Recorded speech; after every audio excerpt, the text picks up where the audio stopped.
बच्चों, इस वीडियो में हम दो बैलों की कथा का आगे का भाग पढ़ेंगे। गया हड़बड़ाकर भीतर से निकला और बैलों को पकड़ने चला। हड़बड़ाकर मतलब जल्दबाजी में।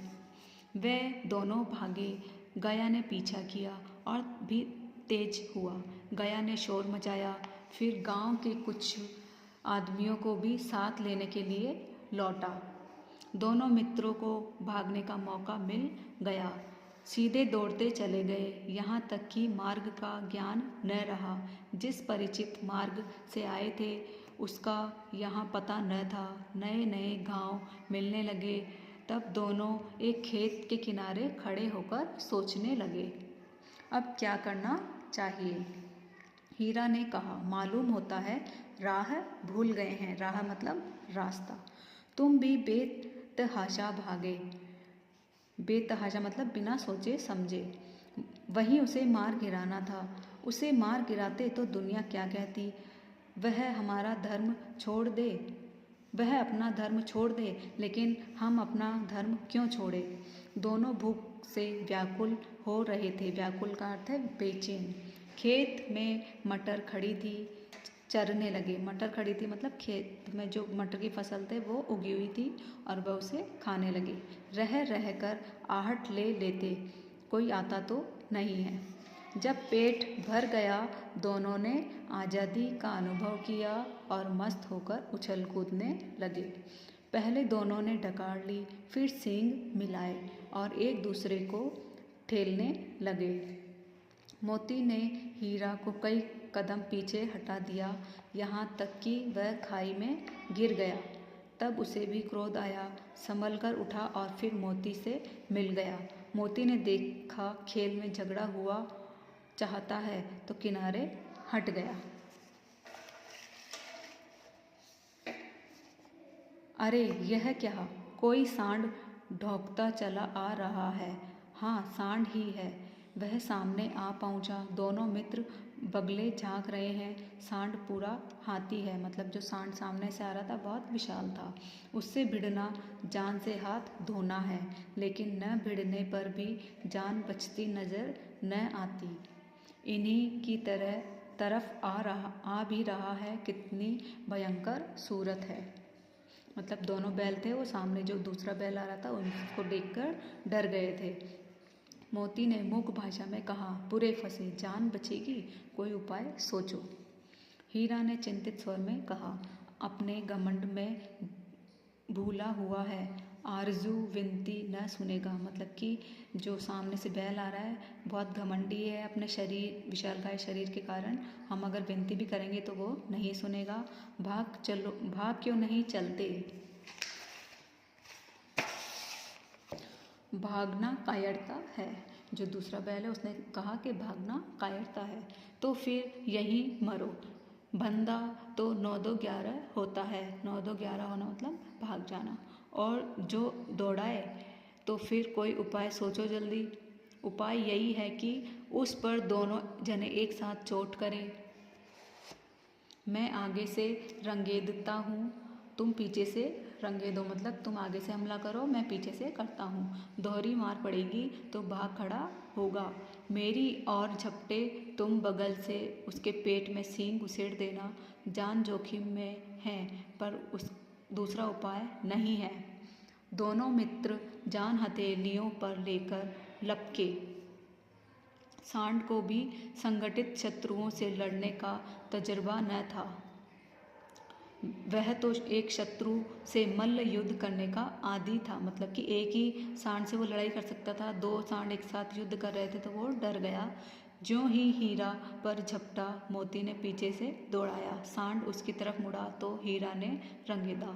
सांड चाहता था कि एक एक करके दोनों को गिरा ले, पर ये दोनों भी उस्ताद थे, मतलब कि माहिर थे। उसे वह अवसर न देते थे। एक बार सांड झल्लाकर हीरा का अंत कर देने के लिए चला कि मोती ने बगल से आकर पेट में सींग भोंक दिया। सांड क्रोध में आकर पीछे फिरा और हीरा ने दूसरे पहलू से सींग चुभा दिया। आखिर बेचारा जख्मी होकर भागा और दोनों मित्रों ने एक मित्रों ने दूर तक उसका पीछा किया, यहाँ तक कि सांड बेदम होकर गिर पड़ा। तब दोनों ने उसे छोड़ दिया। दोनों मित्र विजय के नशे में झूमते चले जाते थे। मोती ने अपनी सांकेतिक भाषा में कहा, मेरा जी तो चाहता था कि बच्चा को मार ही डालूं। हीरा ने तिरस्कार किया, गिरे हुए बैरी पर सींग न चलाना चाहिए। मतलब हीरा ने बोला वो घायल हो गया था तो हमें उससे युद्ध नहीं करना चाहिए था। यह सब ढोंग है, बैरी को ऐसा मारना चाहिए कि फिर न उठे। बैरी का अर्थ है शत्रु। अब घर कैसे पहुँचेंगे वह सोचो, पहले कुछ खा ले तो सोचें। सामने मटर का खेत था ही, मोती उसमें घुस गया। हीरा मना करता रहा पर उसने एक न सुनी। अभी 2 ही 4 ग्रास खाए थे कि 2 आदमी लाठियां लिए दौड़ पड़े और दोनों मित्रों को घेर लिया। हीरा तो मेड़ पर था, निकल गया। मोती सींचे हुए खेत में था, उसके खुर कीचड़ में धंसने लगे। न भाग सका, पकड़ लिया। हीरा ने देखा संगी संकट में है, संगी का अर्थ है साथी, तो लौट पड़ा। जब हीरा ने देखा कि जो मोती परेशानी में है तो वह भी वापस आ गया। फंसेंगे तो दोनों फंसेंगे। रखवालों ने उसे भी पकड़ लिया। प्रातःकाल दोनों मित्र कांजी हाउस में बंद कर दिए गए। कांजी हाउस वहाँ पर जो जानवर होते हैं, आवारा पशु जिनको बंद करके रखा जाता है, उसे बोलते हैं कांजी हाउस। दोनों मित्रों को जीवन में पहली बार ऐसा साबिक पड़ा कि सारा दिन बीत गया और खाने को एक तिनका भी न मिला।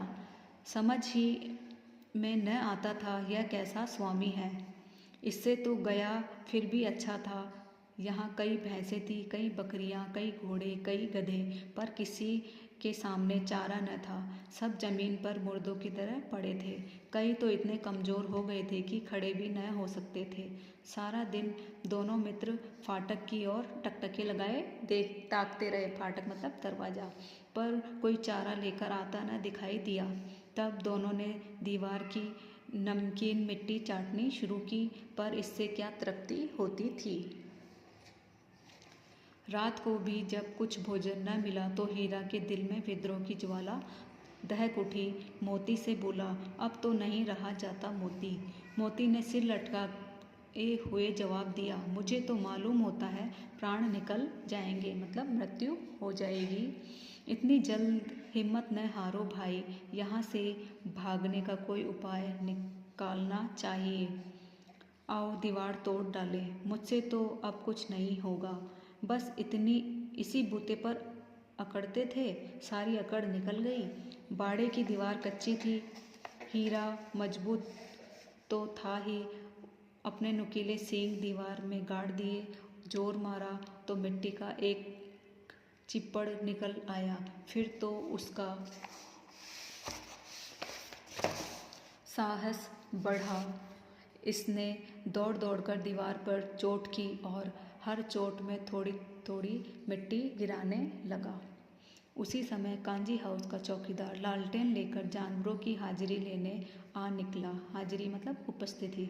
हीरा का उजड़पन देखकर उसने उसे कई डंडे रसीद दिए, मतलब उसे कई डंडे मार दिए और मोटी सी रस्सी से बांध दिया। मोती ने पड़े पड़े कहा, आखिर मार खाई, क्या मिला? अपने बूते भर जोर तो मार दिया। ऐसा जोर मारना किस काम का कि और बंधन में पड़ गए। जोर तो मारता ही जाऊंगा, चाहे कितने ही बंधन पड़ते जाए। जान से हाथ धोना पड़ेगा, कुछ परवाह नहीं, यूं भी तो मरना ही है। सोचो, दीवार खुद जाती तो कितनी जान बच जाती। इतने भाई यहाँ बंद है, किसी की देह में जान नहीं है। 2-4 दिन और यही हाल रहा तो सब मर जाएंगे। हाँ, यह बात तो है। अच्छा तो ला, फिर मैं भी जोर लगाता हूँ। मोती ने भी दीवार में उसी जगह सींग मारा। थोड़ी ही मिट्टी गिरी और फिर हिम्मत बढ़ी। फिर तो वह दीवार में सींग लगाकर इस तरह जोर करने लगे मानो किसी प्रतिद्वंदी से लड़ रहा है। आखिर कोई 2 घंटे की जोर आजमाई के बाद दीवार ऊपर से लगभग 1 हाथ गिर गई। उसने दूनी शक्ति से दूसरा धक्का मारा तो आधी दीवार गिर पड़ी। दीवार का गिरना था कि अधमरे से पड़े हुए सभी जानवर चेत उठे, मतलब होश आ गया उनको। तीनों घोड़ियाँ सरपट भाग निकली, फिर बकरियाँ निकली, इसके बाद भैंसें भी खिसक गई, पर गधे अभी तक ज्यों के त्यों पड़े हुए थे क्योंकि वह आलसी थे। हीरा ने पूछा, तुम क्यों नहीं भाग जाते? एक गधे ने कहा, जो कहीं फिर पकड़ लिए जाएं तो क्या हर्ज है, अभी तो भागने का अवसर है। हमें तो डर लगता है, हम यहीं पड़े रहेंगे। मतलब कि जो आलसी गधे थे, आलस के कारण वह वहाँ से नहीं गए। आधी रात से ऊपर आ चुकी थी। दोनों गधे अभी तक खड़े सोच रहे थे कि भागे या न भागे, और मोती अपने मित्र की रस्सी तोड़ने में लगा हुआ था। जब वह हार गया तो हीरा ने कहा, तुम जाओ, मुझे यहीं पड़ा रहने दो, शायद कहीं भेंट हो जाए। मोती ने आंखों में आंसू लाकर कहा, तुम मुझे इतना स्वार्थी समझते हो हीरा? हम और तुम इतने दिनों एक साथ रहे, आज तुम विपत्ति मतलब परेशानी में पड़ गए तो मैं तुम्हें छोड़कर अलग हो जाऊं? हीरा ने कहा, बहुत मार पड़ेगी, लोग समझ जाएंगे यह तुम्हारी शरारत है। मोती गर्व से बोला, जिस अपराध के लिए तुम्हारे गले में बंधन पड़ा उसके लिए अगर तुम मुझ पर मार पड़े तो क्या चिंता। इतना तो हो ही गया कि 9-10 प्राणियों की जान बच गई, ये सब तो आशीर्वाद देंगे। यह कहते हुए मोती ने दोनों गधों को सींग से मार मार कर बाड़े से बाहर निकाला और तब अपने बंधु के साथ आकर सो रहा। भोर होते ही, भोर का अर्थ है सुबह, भोर होते ही मुंशी और चौकीदार तथा अन्य कर्मचारी में कैसी खलबली मची, इसके लिखने की ज़रूरत नहीं। बस इतना ही काफ़ी है कि मोती की खूब मरम्मत हुई, मतलब बहुत पिटाई हुई, और उसे भी मोटी रस्सी से बांध दिया गया।